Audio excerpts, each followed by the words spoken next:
college or whatever. The only need is a bachelor's of work experience. As long as you have these titles, it's all bullshit. Good? That means Okay, help you. we're gonna finish up, we're gonna finish up week 10 today. We're gonna finish up week 10 today because we have a quiz a week from today. 1 week, 7 days from today is quiz 3. What I want to start at, let me think a minute, what was I want to start at? Oh, I know where I want to start. I wanted to start on saying that on the PowerPoint, it's a different, for the confidence interval, it's a slightly different standard error to the right of the critical value than it is for the Z calculation. Look at the difference.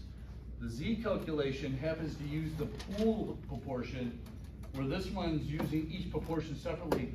I taught it as if it's the pooled proportion, just like this.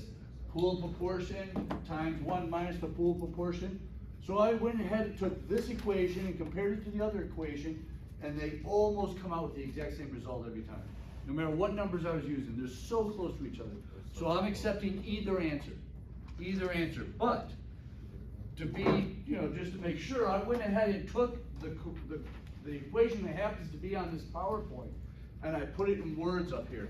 Proportion 1 minus proportion 2 plus or minus the critical value times proportion 1 times 1 minus proportion 1 divided by the sample size 1 plus proportion 2 times 1 minus proportion 2 divided by the sample size 2, square root that whole thing. So anyway, I went ahead and did a quick example of using the corrected proportion equation, but again, you're going to get the exact same answer in the big picture using the equation from the Z calculation. So either ones can be used for for confidence interval. Either equation will be accepted. But I did an example using this equation right here. So I'm going to go over it. Here it is. Consider the following competing hypothesis and accompanying sample data. Says the null hypothesis says proportion 1 minus proportion 2 is greater than or equal to 0. The alternative hypothesis says proportion 1 minus proportion 2 is less than 0. X1's 250, and what X1's 250, N1's 400. Don't forget, N1 is the sample size for number 1, 400, so you got 250 divided by 400. There's that. 250 divided by 400. There's the first one. And then the second one says X is equal to 275, sample size 400.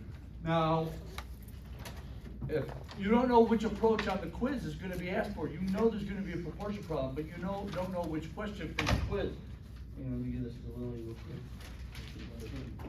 Anyone else that just walked in that you're expecting something back, please pick it up after class.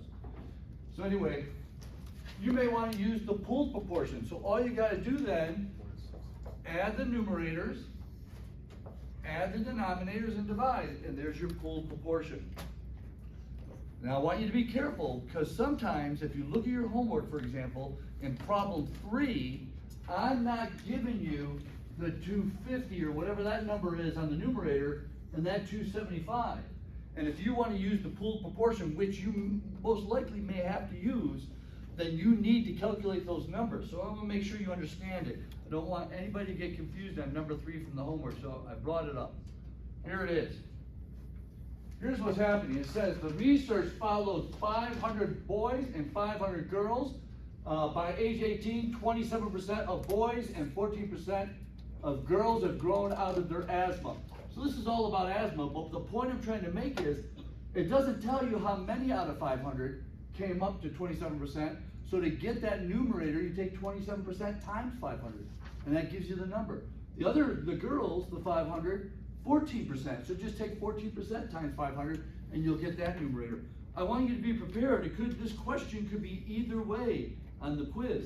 It could be where you're given the percentages. It could be where you're given the numbers, like this example I'm going over. So I wanted to make sure I'm bringing that to your attention. Let's keep going on this example. Now this would be just like a quiz. I tried to make the words consistent. It says, write the hypothesis, show detailed solving manually, Include the Excel equation using either the p-value or critical value, and explain if you can reject or not reject using 5% significance in all three approaches. So I went ahead and did all three approaches in this additional example that I posted. But I think I started out with a confidence interval because I want to demonstrate using this standard error instead of the one that's in the Z calculation. Again, either one's acceptable for the quiz. The only reason you would have to use this one is if you get a question that specifically says use the corrected confidence interval standard error, not, use this one specifically. And there's only going to be probably one question in your future that's ever going to specifically ask you to use this equation.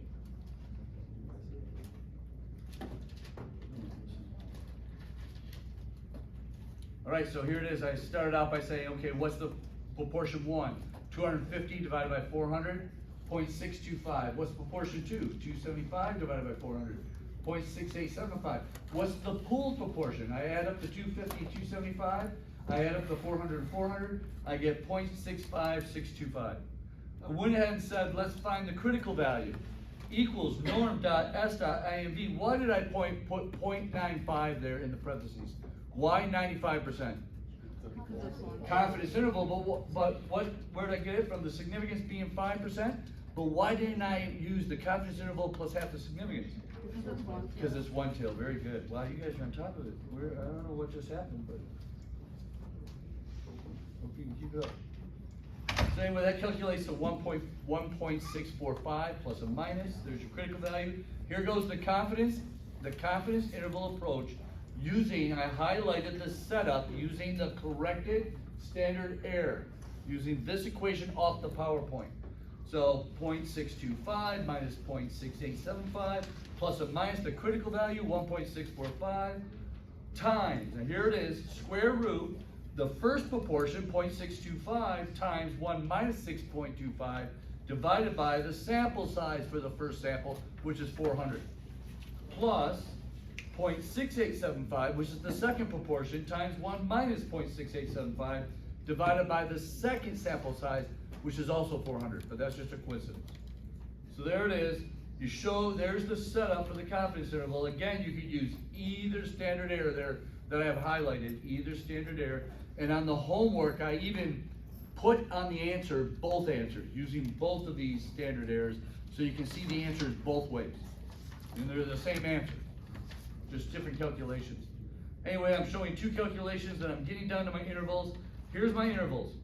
0.68013 negative and negative 0.56986. Hang on, let me cover this answer. My question for you is, does 0 fit between these two intervals? No.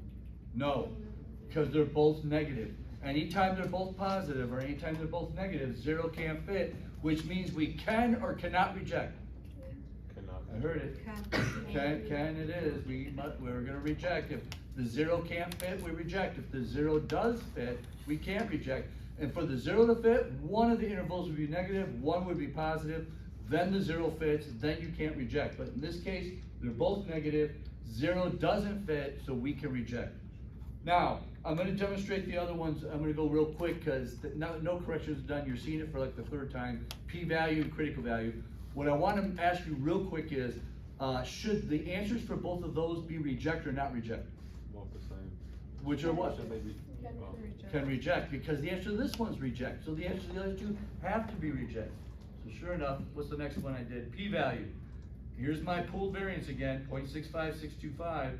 This is using the other standard error. See how I highlighted it?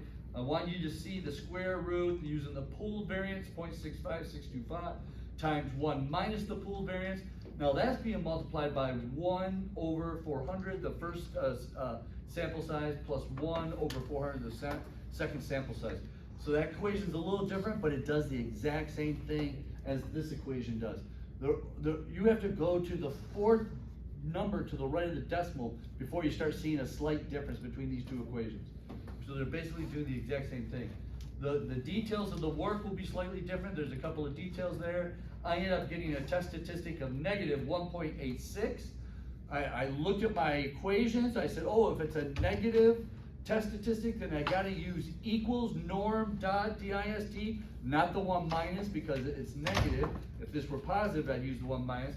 Remember, have those Excel equations in front of you for quiz 3 because you know you're gonna use them for 5 times on the quiz, at least 5 times. Do the work on it, I get, again, negative 1.86. I feed that into the Excel equation, equals norm dot dist, negative 1.86, comma 0, comma 1, like always, 0.03144. Why am I not multiplying times 2? Oh, it's a 1 tail. We'll go back to the top up here, and we see that it's a 1 tail, so that's why we didn't multiply times 2. So now we compare 0.03144. 0.03144 p-value is less than our significance of 0.05. Therefore, we can reject the null hypothesis. Just like the previous confidence interval we were able to reject, this one we're able to reject. Now, last but not least is critical value. I'm repeating some work here, so just in case you're using this as an example for the quiz. Norm.s.inv with the equal sign in front, 0.95, 95% confidence. Because it's 1 tail, I didn't have to put half the significance with it. Equals plus or minus 1.645. There's our test statistic again, which equals negative 1.86. Negative 1.86 is outside positive negative 1.645. Anytime our test statistic's on the outside, we must reject our null hypothesis, which is that what it says down here. Since our test statistic, negative 1.86, is outside the critical value, plus or minus 1.645, we reject the null hypothesis. So there's another example with the corrected standard error for the confidence interval. Everybody now has all the information they need to do the homework and today's in-class assignment. Oh my God, I hope we have time to do the in-class. It's such a fun one. You said we had a choice between that equation and the other one? That's right, you can use either one for confidence interval. You don't have to use the one for the PowerPoint. You can use that one, see right there on the right of that square root? Yes. Or that one, see the denominator to the right of the square root? Either one of those are acceptable for that confidence interval.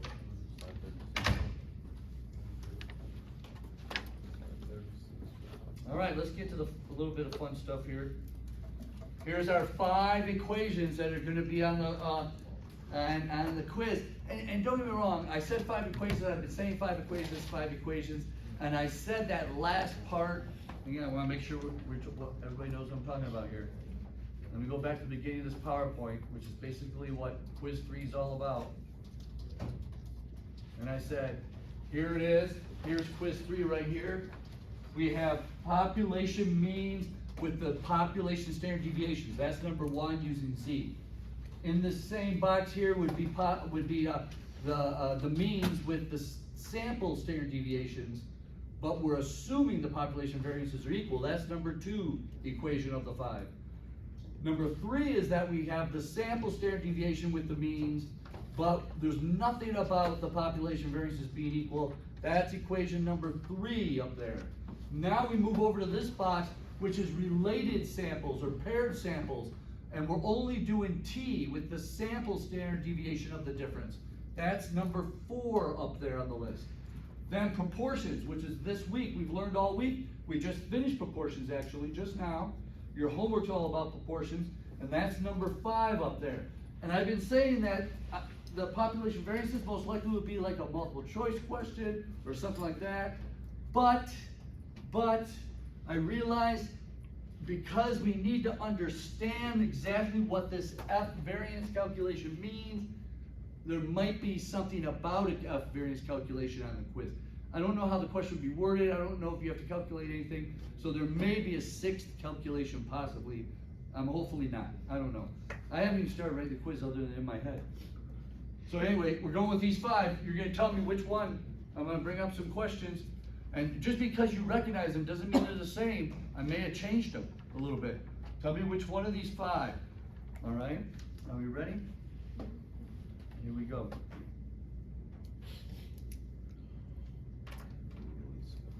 Do women really spend more money on shopping as compared to men? A survey found that women spend an average of $43.87, while men spend an average of $34.54 per week. Okay, so there's our sample means. Assume that the data was based on a sample of 50 men and 56 women, and the population standard deviation of spending for men and women is $32 and $25 respectively. 1, 2, 3, 4, 5. I hear ones. You can't hide the two. Don't hide it. Why is it 1? Population standard deviations are being given, so this would be a Z calculation. All right, this is what you're focused on this weekend. You're getting ready for quiz 3. Oh my God, you can give me any one of these, I can tell you which equation it is. But the next step is, tell me what you're gonna use then as your resource to guide you to solve this. Where's it coming from? Week 7, week 8, week 9, week 10. What week is this, week 10? We have stuff from week 7, week 8, week 9, week 10. You're shuffling now through the homework. You're grabbing one of the homeworks. Which week is it? Week 7. 7 it is. 7 it is. Once I recognize that this is equation number 1, I'd be jumping to week 7's homework answer or in-class answer or whatever I'm going to use as my guide, and I'd start looking and comparing, and boom, I attack the problem and know I'm going to ace it. All right, you ready? Week 7. Do we want to take this a step farther and talk about the hypothesis? I don't want to leave us short on time for our fun, exciting in-class that we love so much. Everyone would David, he hates it. All right. According to the Health of Boston report, female residents in Boston have a higher average life expectancy as compared to male residents. You collect the following sample data to verify the results of this report. You also use historical population standard deviation of 8.2 for females, 8.6 for males.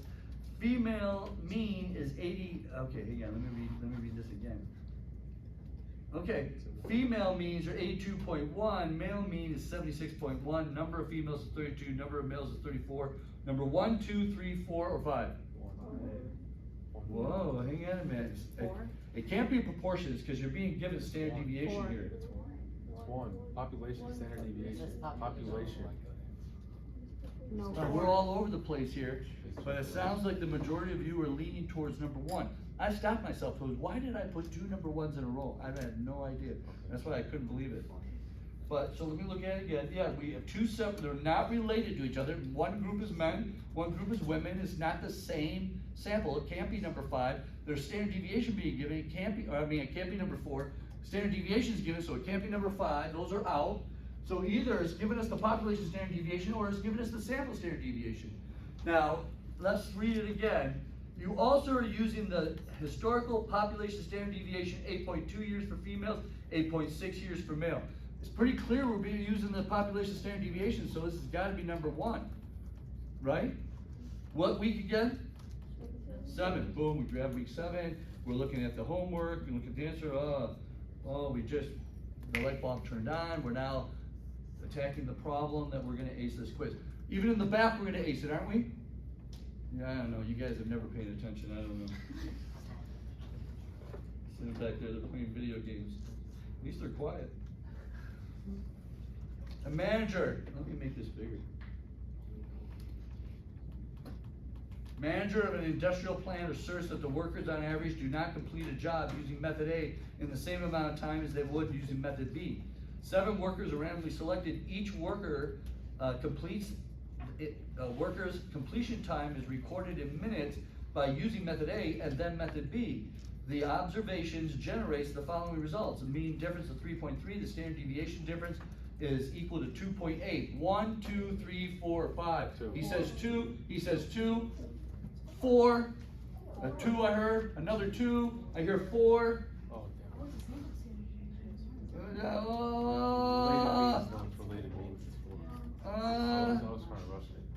It's mean difference. Come on, you guys, jump in. I hear a 4, another 4, thank you, another 4. 4, mean difference. Oh, we have people leaning towards 4. Oh, now we have time to think about it. We have time. If we could do this quiz as a group, we could ace it. No, it's mean difference. Yeah. Equals 2 points. It's mean difference. Yeah, there's a lot of hits here that are leaning towards number 4. It's mean difference. First of all, it's the same 7 workers. I mean, that's that one right there. But even if you question that, the fact that you're given the standard deviation of the difference, no other problems giving you the words of the difference. There's either population standard deviation or sample standard deviation or no standard deviation. but this is the only one that says standard deviation of the difference. That's another hint that this is, number 4. And then the other hint, what was the other hint? Oh, that, and, the same 7 workers, they're doing method A, method B, but it's the same workers doing method A as doing method B, and that's why it's a, what would be the sample size here, by the way? 7, right, is how many pairs. Even though we have 7 times with method A, 7 times with method B, which is 14 pieces of data, it's only 7 sample size 7 because 7 pairs.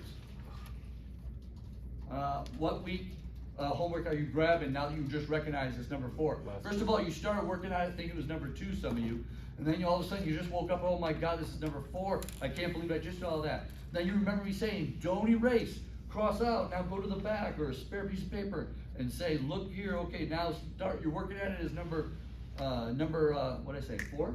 Number 4, what week did you just grab homework from? 9. Week 9? Let me check.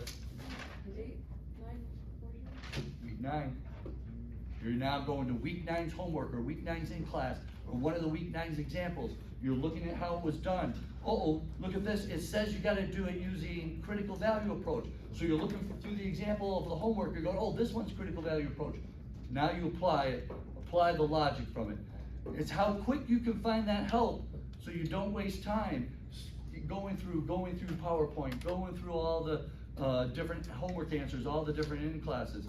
I'd have a trail. If I recognize it as this kind of problem, go to this example. This example is the one. If it happens to be p-value. If it's going to be critical value, go to this example. If it's going to be confidence interval, go to this example. I'd have something logically all figured out, so I'd quickly go to that and I could spend time looking at the example and comparing to the problem and putting the logic down then.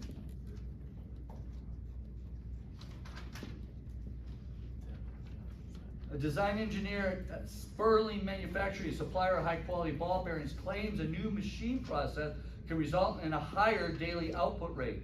Accordingly, the production group is conducting an experiment to determine if this claim can be substantiated. The mean of and the standard deviation of the bearings in a sample of 8 days output using the new process is equal to 2,600 and some and 90.78 respectively. The similar 10 days using the old process gave us a mean yield of 2,485 and 148 standard deviation respectively.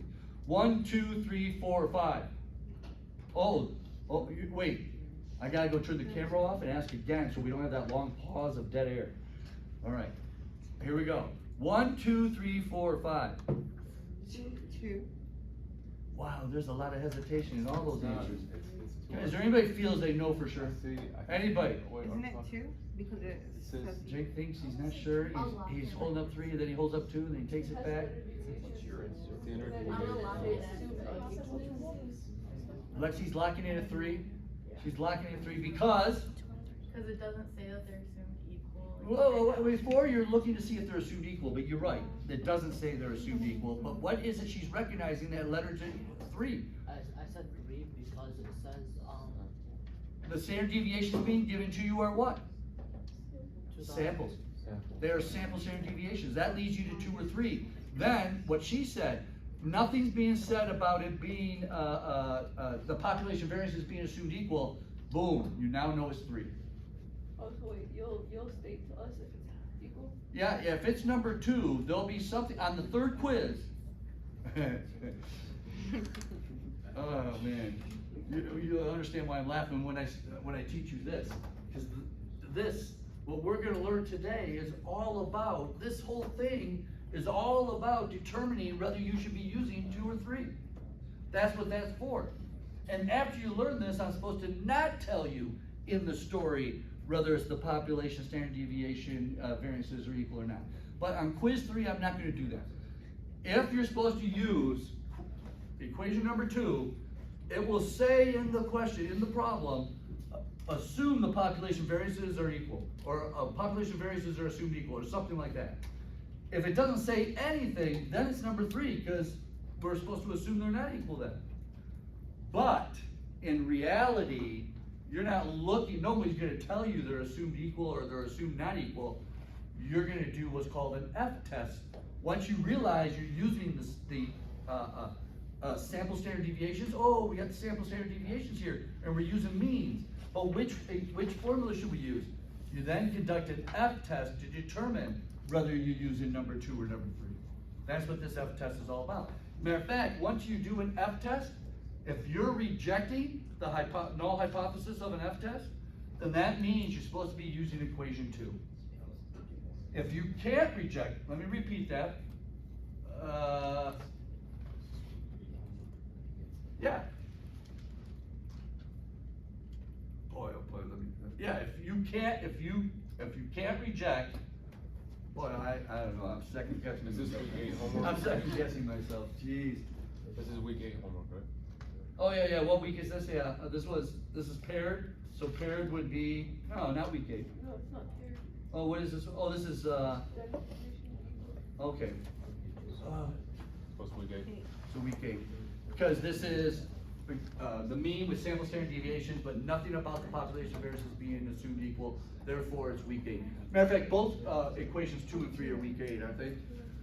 Matter of fact, if you look at the homework for week 8, I believe equation 2 was homework A, and equation 3 was homework B, if I recall. Okay, I think we got one more. Let's do it. Is that the last one? Yeah. Here's the last one. Despite his inexperience, candidate A appears to have gained support among voters. 3 months ago, in a survey of 120 voters, 55 said they would vote for candidate A. Today, 41 registered voters in a sample of 80 said they will vote for candidate A. Construct a 95% confidence interval to determine if the null hypothesis can be rejected or not. 1, 2, 3, 4, 5. Oh, you guys are all over that one, because there's nothing about standard deviation at all, right? And this happens to be this week's homework. Boom, boom, boom. All right, I think you got it. I think you're ready. Which, again, what week you'd be looking for? Week 10's homework. And plus there's 3 examples of how to do this in every way. Whether it's gonna be, by the way, on the quiz, you're gonna have a problem that you have to solve using p-value approach. And you're gonna have a problem having to solve critical value approach. And you're gonna have a problem solving confidence interval approach. And so you gotta be ready for every one of the approaches on all 5 of these. So 5 times 3 is 15 equations. But they all have similarities.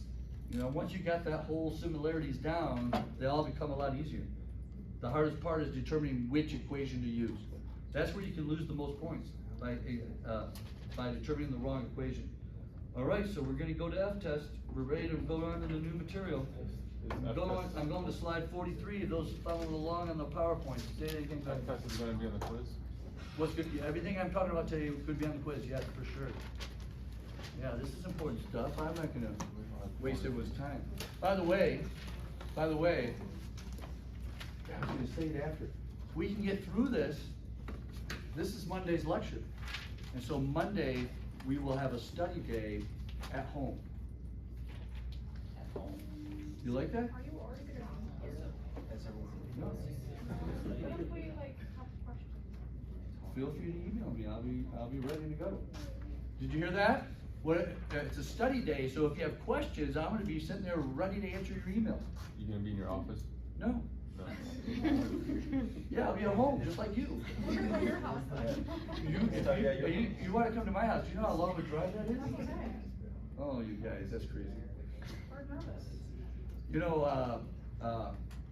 You ever seen people who have homes up north? I can't believe I should turn off this recording, this is too embarrassing. But you know how people have homes up north and they're not up there all the time, so when they leave, they cover up the furniture because they're not gonna be there for weeks at a time? Yeah, well, that's how my house is, because I don't use it. I only live in like a little part of it. The rest of the house is all covered up with sheets, so I don't have to dust when people come over. Anyway, try to picture that in your mind. All right, you ready? Testing the variances. Testing the variances. This is the same data that you're trying to decide which equation to use, and you go, oh my God, it's either number 2 or number 3, but in real life, you don't have a sentence that says the population variances are assumed equal. You don't have that. So you go, I know I'm gonna be using equation 2 or 3, you gotta perform then an F-test with the data to determine which one, all right? And I just have to remember, if you reject, which one that is. So, while this lecture goes on, hopefully that will help you. Here's how to conduct the test statistic. So this is a very simple formula to get the test statistic. It's finding the variance of one sample divided by the variance of another sample. But here's the deal. You need to put the larger variance in the numerator. And I thought to myself while I was driving here, why again do you have to put the larger variance in the numerator? Because your test statistic for F-test is usually always over 1. So for it to be 1 or larger, it'd have to be the larger variance on top of the smaller one. And I know there's another reason, but I can't remember it off the top of my head. Wait, what? So here's the deal. What's most important is, why are we calculating this? Why are we calculating this? Oh, here, I want to show you real quick. We're calculating to determine whether we should be using formula 2 or 3 down the road in real life. Whether formula 2 or 3, because we have a problem in front of us with the sample standard deviations. Look at what I did, this data right here. We have gold and we have oil. And we have the sample mean, we're gonna use the sample mean, we're gonna use the sample standard deviation. And we realize this is either number 2 or 3, but we need to conduct an F-test to determine which one to use. So look what I did. I went ahead and did equals VAR D7 to D18. I found the variance of the data. And this variance is 56.6. The variance of the other data is 83.54. So if I were to calculate this F-test, take the larger one over the smaller one. What is it? 80 what? Here we go. 83.55. So 83.55 over, the other one is 54.6. 54.6. And if I did it correctly, it should be, and here it is, I'm going to show you how Excel can calculate it for you. And it should calculate out to about 1.47591. I rounded those, so it's going to be close to this. Is it close? It's 56, not 54. What is it? So what did he do? It's 56 was the variance. What? The denominator is variance. 56.6. Oh, I wrote 54? Yeah. Oh, my bad. Hang on. There. Okay, now tell me, is it am I at 1.48 now? Am I anywhere close to 1.4? Is anybody calculating this? Wait, you did Is anybody listening to me? Is my voice just echoing off the walls? I know it's hard to believe in the recording there's like over 30 people here and you can't hear a sound out of them. That's 1.48. 1.48? Yeah. So there you go. 1.475, 1.476, 1.48 if you're rounding to 2 digits. So there's how the test statistic is calculated. All right, so there's that. Now I want to go to an example here. I mean, that was pretty easy, wasn't it? No. If we were to use let's say the back of the book, let me show you here. We'd be looking up at the top for degrees of freedom of 20, and then we'd be looking in the column for degrees of freedom of 24. We're not doing that. We're not using the back of the book. We're only going to use Excel to solve these. But I do want to talk about this example so you can see what if we were using the back of the book. It says you're a financial analyst at a brokerage firm. You want to compare dividend yields between stocks listed on the New York Stock Exchange and the NASDAQ. You collect the following data. New York Stock Exchange, a sample of 21, the mean was 3.27, the standard deviation is 1.30. What I want to point out is, that's the sample standard deviation. From the 21 randomly selected stocks that have dividend yields from the New York Stock Exchange. NASDAQ, 25 of them, 2.53, and the standard deviation is 1.16. So right now, if this were a problem on a quiz, you'd go, okay, this is either number 2 or number 3 because I've got means and sample standard deviations. Now, if this were the quiz, there would be a sentence saying, assume the population variances are assumed equal or something like, or there'd be nothing there. Then you'd be able to tell whether it's number 2 or 3. But let's pretend you're told you have to use an F-test to determine it. So you've got to conduct an F-test. If we were using the back of the book, we're not. I'm going to show you how to use Excel here in a minute. If we were, we'd be looking up the critical values. What is this? The upper one would be 2.33. The lower one would be 0.415. Now it's the same philosophy. When we calculate our F-test, remember, was this it? No, we didn't calculate. Let me see. If we calculate our F-test, 1.30 divided by 1.16, someone do that real quick. What the standard deviation, that's the variances. 1.30 squared divided by 1.16 squared, right? Those are standard deviations, and we're trying to find the variance over the variance, and we're taking the larger variance over the over the smaller variance. So 1.30 squared divided by 1.16 squared. Tell me what you get. 255. 1.255. How about a confirmation from anybody? Yes. Okay, good. Here we go now. Look at the critical values. 2.33 is the upper, the lower is 0.415. Same philosophy. If our test statistic fits within the critical values, we cannot reject. If our test statistic is outside the critical values, we can reject. And if we can't reject, if ours fits between those two values and we can't reject, this means that the population variances are assumed equal. We couldn't prove by the variances that they're not equal, they're too close together. Therefore, we gotta use problem number 2, equation number 2, assuming the population variances are equal. It's a very easy process. The only thing is that I'm not gonna make you have to use the back of the book to find those critical values. Instead, you're gonna use Excel to find the critical values. Look at the output here, all right? Look at the one-tail critical value on this. Look at the F test statistic, which happens to be right here. F is 1.47591, that's your test statistic. If we took the two variances and divided them, 83.54 divided by 56.6, then we had Excel, I'm gonna show you how to do this. We had Excel calculate the critical value. Remember, that's plus minus here. So is our F statistic inside or outside our critical value? So we can't reject. Should we be using equation 2 or equation 3 to solve this? 2. Equation 2, which means we use that same data, but we're gonna do another table using the equation where assume the population variances are assumed equal. And this is what tells us to use it, because we could not reject.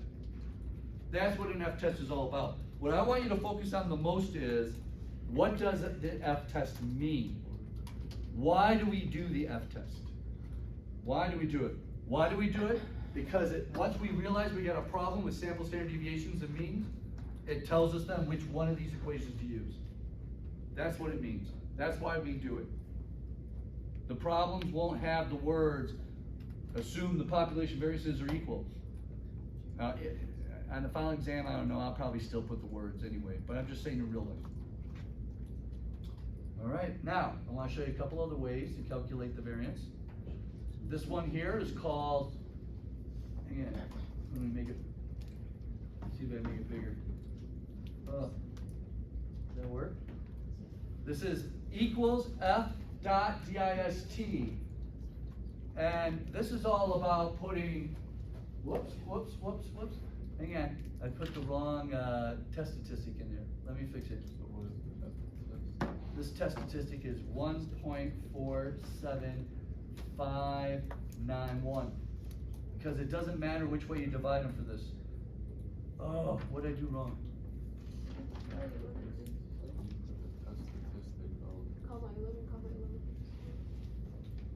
Wait, where's the 11s from? Yeah, that is degrees of freedom. Shoot, I don't know what I did here. FDIST as the test statistic. Let me do the old test statistic. Hang on.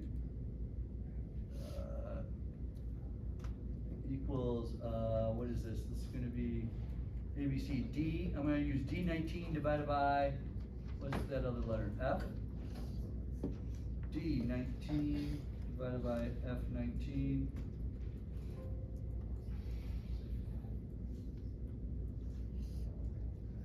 Really equals, there we go. All right, well, it works this way. I manually calculated the F statistic and put it in, put the degrees of freedoms, the second number. I looked over here, I just count the data. There's 12 pieces of data there, so to subtract 1 equals 11. Degrees of freedom for the second one is count the pieces of data, subtract 1, there's 12, minus 1 makes 11, and then comma 1 for cumulative. And that will also get you your one tail. Here's another one over here. This one is equals F dot TEST, and here you're putting in where the data location is.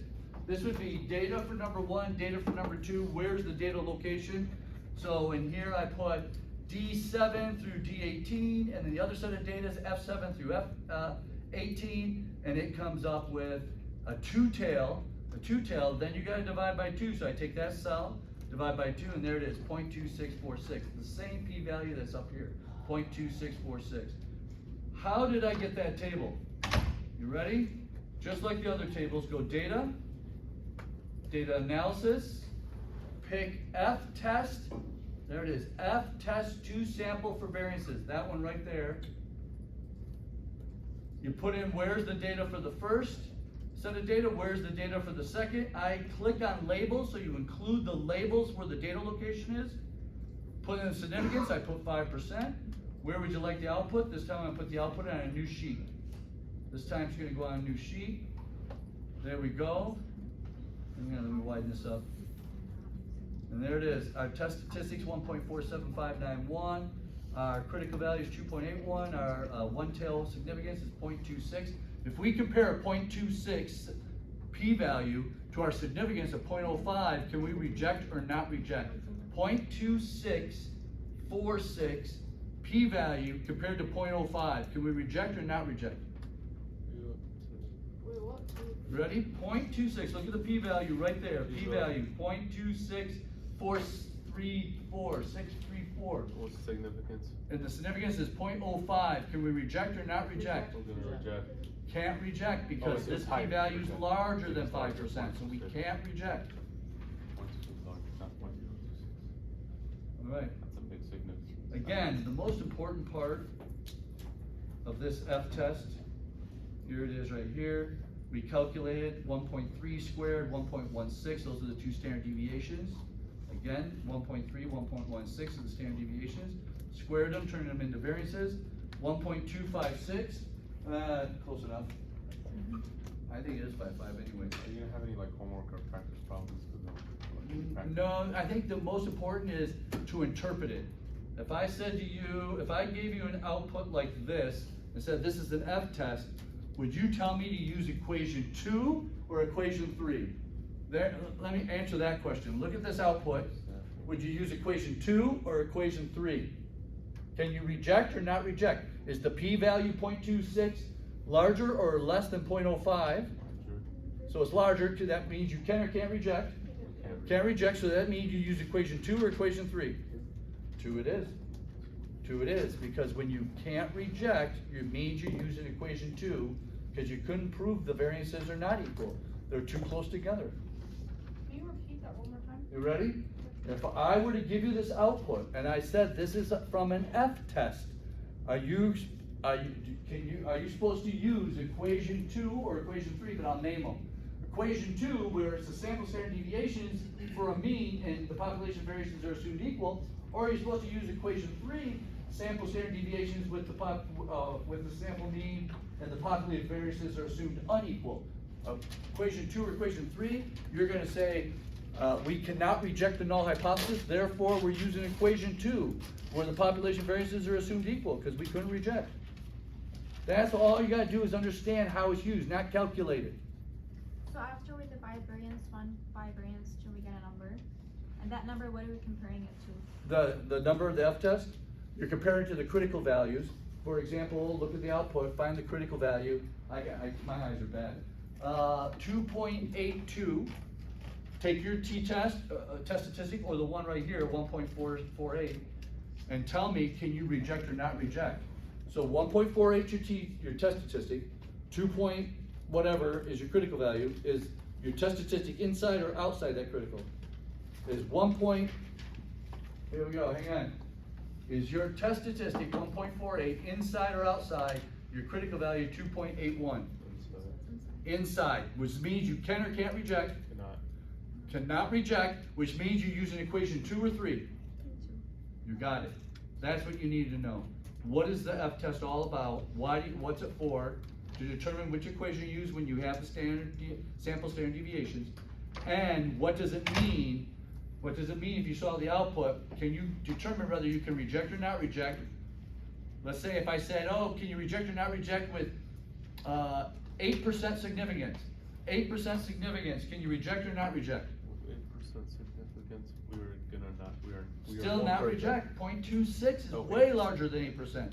0.2 still can't reject. Then it will say, would you now would you use equation 2 or equation 3? But it'll be words, and you'd say equation 2 because you can't reject.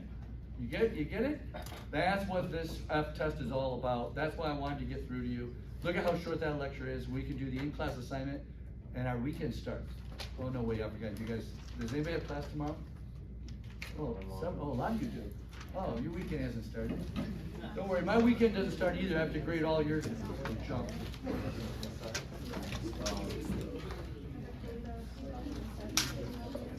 Okay, does that look okay? Do you see that okay? Is that okay? Right? You got, oh, bigger? Smaller and smaller? You ready? Despite his inexperience, candidate A appears to have gained support among the voters. Oh, this sounds familiar, doesn't it? 3 months ago, in a survey of 120 registered voters, 54 said that they would vote for candidate A. Today, 41 registered voters out of a sample of 80 said they would vote for candidate A. Constructed 95% confidence interval to determine if the null hypothesis can be rejected or not. Write the null hypothesis, show details solving manually, including an Excel equation using either a p-value or critical value. Explain if you can reject or not reject using 12% significance. I'm sorry, take that 95 off there, that was my fault there. Construct a, there we go, let me save this, that was my fault. Use 12% significance, not 95% confidence, I took it off of there. Reject or not reject using 12% significance, and the confidence interval, that looks like a T, that's supposed to be an L. Oh, it is an L, okay. Approach, use the correct equation, see PowerPoint. Okay, this is the only time you're being asked specifically to use the correct equation for the confidence interval. The updated equation that I just taught you today. Not the one from Monday, the one from today. On the quiz, you can use either one. Yeah, I should erase that, shouldn't I? Darn it. No. Shoot. I left that up there by accident. Then give a final sentence to explain the meaning. That final sentence is the #1 thing that people are still leaving off, so don't leave that off. You know, I'm getting to a point to where you may have to collect the names of the 2 people you compare with. If they don't catch your missing item, maybe they should lose points too. I don't know. Well, I'll give it 1 more week. All right, good luck. We're at the point where you have to pretend I'm not here. I can't help. If you haven't signed in, please sign in.